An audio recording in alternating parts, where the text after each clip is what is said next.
Good morning students. आज हम epoxide ring opening का अध्ययन करेंगे। इपोक्साइड रिंग ओपनिंग का अध्ययन करें उससे पहले कल की जो क्लास थी उसका रिव्यू करते हैं। पिछली क्लास में अपन ने प्रिपरेशन ऑफ इपोक्साइड का फॉर्मेशन और इपोक्साइड्स का नामकरण दो टॉपिक्स का अध्ययन किया था। इपोक्साइड के नामकरण में अपन ने दो तरीके से नामकरण किया था, एक तो कॉमन साधारण नामकरण और एक IUPAC नामकरण। IUPAC नामकरण में यदि 3 मेंबर रिंग है तो उसको अपन ने ऑक्सीरेन, 4 मेंबर रिंग है तो ऑक्सीटेन, 5 मेंबर रिंग है तो ऑक्सोलेन और 6 मेंबर रिंग है तो ऑक्जेन नामकरण किया था। और इपोक्सीडेशन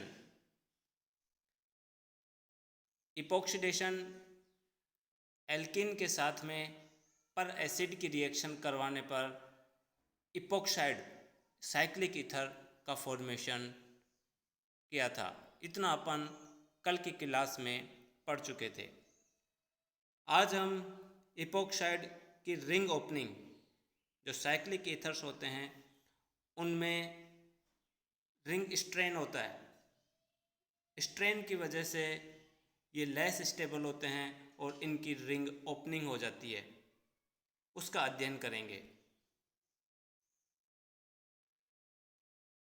इपोक्साइड में जो रिंग ओपनिंग होती है उसके लिए जो ड्राइविंग फोर्स है वो है रिंग स्ट्रेन, और रिंग स्ट्रेन जितना ज़्यादा होगा इपोक्साइड की रिंग ओपनिंग उतनी ही आसानी से होगी, उतनी ही जल्दी होगी। और रिंग स्ट्रेन स्मॉल रिंग में ज़्यादा होगा और जो रिंग लार्ज हैं, बड़ी हैं, उनमें रिंग स्ट्रेन कम होगा। तो सबसे ज़्यादा रिंग स्ट्रेन मैं कहूँ 3 एटॉमिक जो इपोक्साइड्स हैं उनमें रिंग स्ट्रेन ज़्यादा होगा। तो अपन अध्ययन भी 3 मेंबर रिंग के जो साइक्लिक ईथर्स हैं इन्हीं में करेंगे, क्योंकि इनमें रिंग स्ट्रेन ज़्यादा होगा तो रिंग ओपनिंग इसमें इजीली होगी। अब रिंग ओपनिंग अपन दो मीडियम, एसिडिक मीडियम और बेसिक मीडियम, दोनों में रिंग ओपनिंग का 1 बाय 1 अध्ययन करेंगे। पहले रिंग ओपनिंग बेसिक मीडियम में देखते हैं कि बेसिक मीडियम में रिंग ओपनिंग, इपोक्साइड की रिंग ओपनिंग कैसे होती है और क्या इसकी स्टीरियोकेमिस्ट्री रहती है। बेसिक मीडियम के अंदर जो रिंग ओपनिंग होती है वो SN2 मैकेनिज्म फॉलो करती है, थ्रू SN2 मैकेनिज्म। यहाँ इसका ये एग्जाम्पल दिखाया गया है।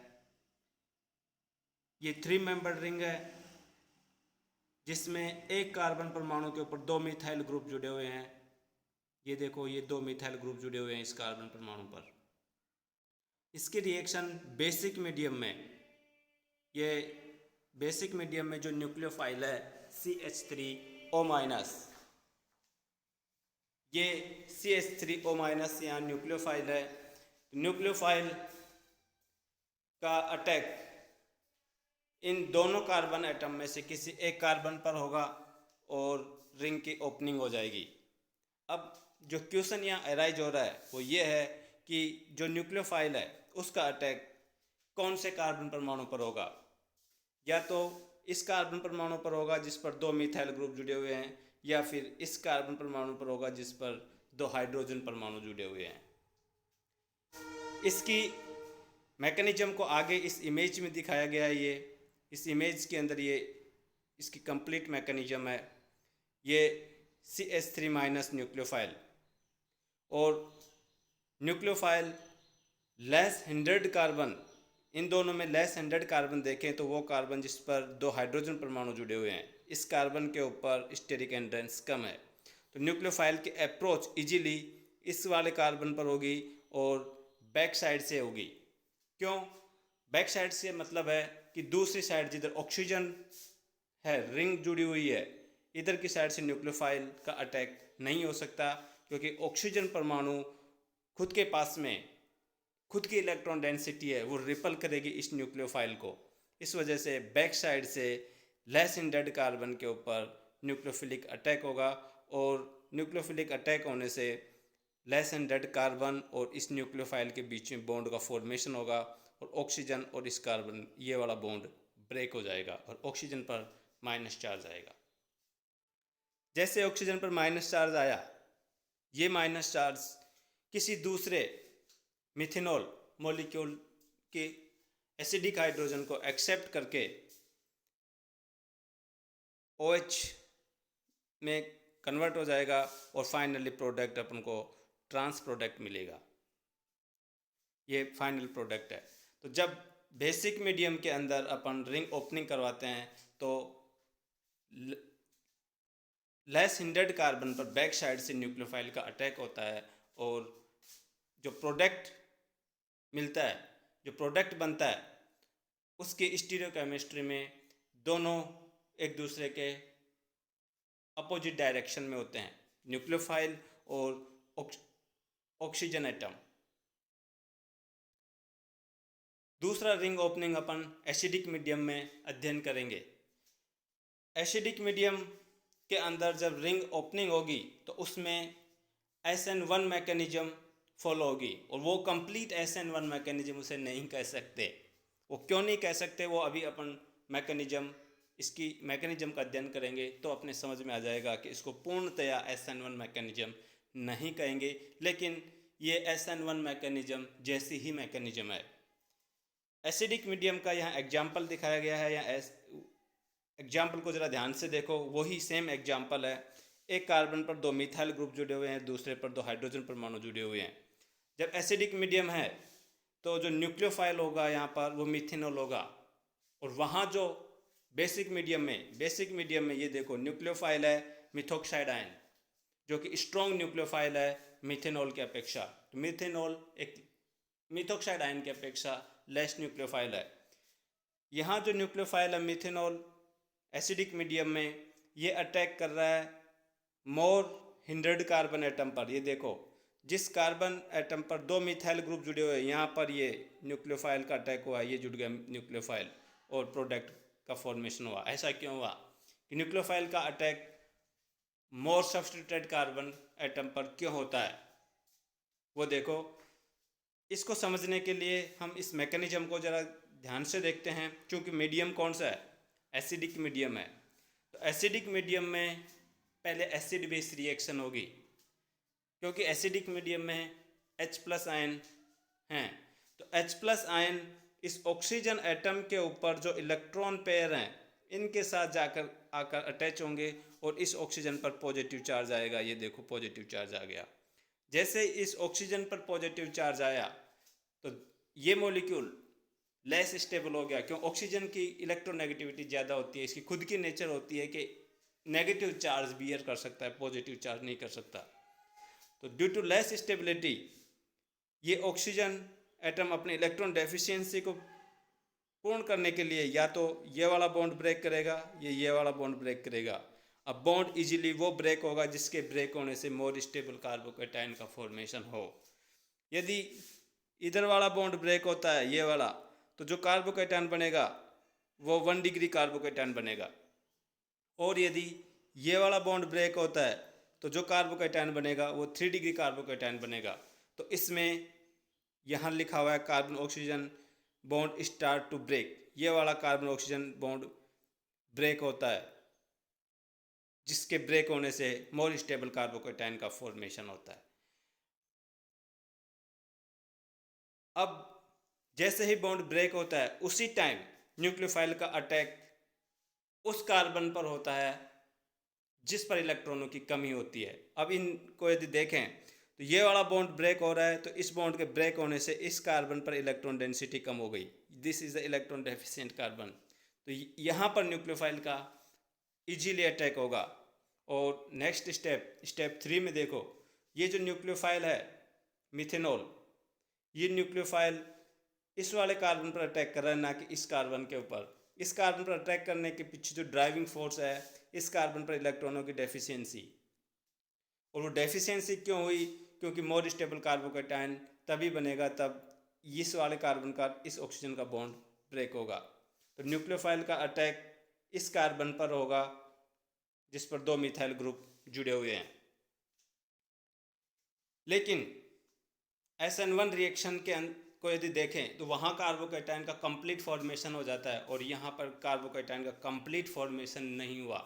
फॉर्मेशन हो रहा है, बॉन्ड ब्रेकिंग हो रही है, उसी दौरान अटैक हो गया। अब अटैक होगा तो हमेशा बैक साइड से अटैक होगा, क्योंकि फ्रंट साइड के अंदर ये ऑक्सीजन परमाणु खुद है। तो हमेशा ऑक्सीजन परमाणु की अपोजिट डायरेक्शन से न्यूक्लियोफाइल का अटैक होगा। SN1 में यदि देखें तो कार्बोकैटायन का फॉर्मेशन हो जाता है, और चूंकि कार्बोकैटायन प्लेनर होता है तो न्यूक्लियोफाइल का अटैक बैक साइड से भी हो जाता है, फ्रंट साइड से भी हो जाता है।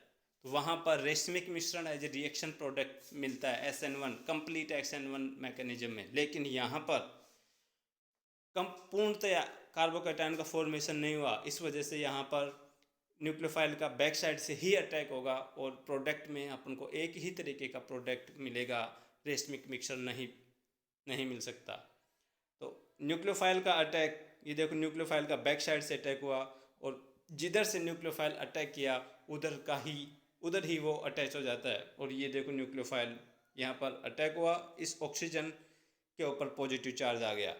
जैसे इस ऑक्सीजन पर पॉजिटिव चार्ज आया, ये वाली हाइड्रोजन एसिडिक हाइड्रोजन हो गई और रिएक्शन में सॉल्यूशन में उपस्थित दूसरे मिथेनॉल के आयन एज ए बेस की तरह व्यवहार करेंगे और इस एसिडिक हाइड्रोजन को अपने साथ अटैच करके बाहर निकाल देंगे और प्रोडक्ट में अपन को ये प्रोडक्ट मिल गया। इस प्रोडक्ट में देखो जो न्यूक्लियोफाइल है वो मोर हिंड्रेड कार्बन के ऊपर, या कहूँ मोर सब्स्टिट्यूटेड कार्बन एटम के ऊपर बैक साइड से जुड़ा हुआ है। ये वाली रिंग की ऑक्सीजन और न्यूक्लियोफाइल दोनों एक दूसरे के अपोजिट डायरेक्शन में है। अब हम यदि दोनों मैकेनिज्म्स को देखें एसिडिक मीडियम में और बेसिक मीडियम में, दोनों के अंदर न्यूक्लियोफाइल का जो अटैक हो रहा है वो बैक साइड से हो रहा है। दोनों में जो समानता है वो है न्यूक्लियोफाइल का बैक साइड अटैक।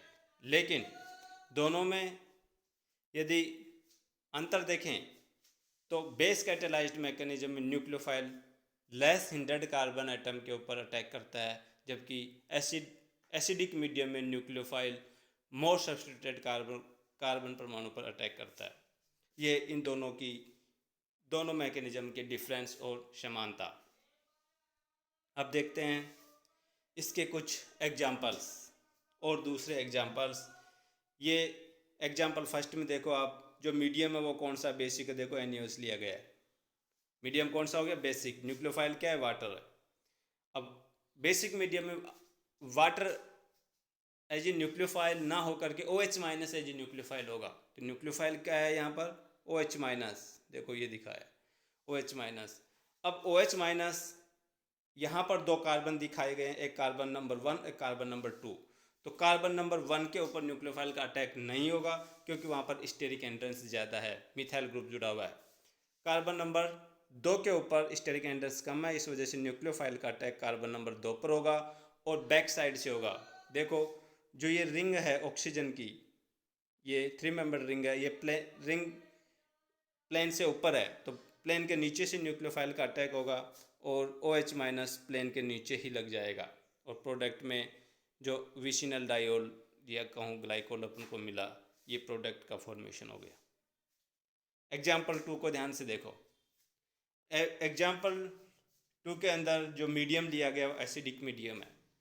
अब एसिडिक मीडियम के अंदर फर्स्ट स्टेप के अंदर एसिड बेस रिएक्शन होती है और प्रोटॉन ऑक्सीजन परमाणु पर जो लोन पेयर है उनसे जाके अटैच हो जाता है। देखो ये फर्स्ट स्टेप के अंदर, ये देखो प्रोटॉन इस ऑक्सीजन एटम से जाकर के अटैच हो गया और जब इस ऑक्सीजन एटम से अटैच हुआ तो ऑक्सीजन पर पॉजिटिव चार्ज हो गया। अब वो बॉन्ड टूटेगा जिस बॉन्ड के टूटने से मोर स्टेबल कार्बोकैटायन का फॉर्मेशन हो।